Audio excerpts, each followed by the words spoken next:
கர்த்தரை தேடின ராஜாவுக்கு ஒரு பிரச்சனை வருது. 39ஆம் வருஷத்துல சில நாள் கழித்து, வருடம் கழித்து தன் கால்களை வியாதி கண்டு நோவு உண்டாகுது. அப்ப இந்த ஆசா ராஜா கர்த்தரை தேடுறதை விட்டுட்டு யாரை தேடினார் தெரியுமாங்க? பரிகாரிகளை தேடினார். இன்னைக்கு அநேக கிறிஸ்தவங்க தான், அபிஷேகத்தில் நிரம்புறவங்க தான், ஞானஸ்தானம் பெற்றவங்க தான்.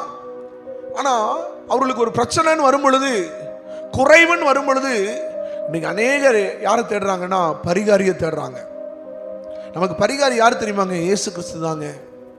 சொல்லுவாங்க, எனக்கு இந்த மெழுகுவர்த்தியை பொருத்தி நான் ஜெபம் பண்ண எனக்கு அற்புதம் நடக்கும். நிச்சயமா நடக்காது.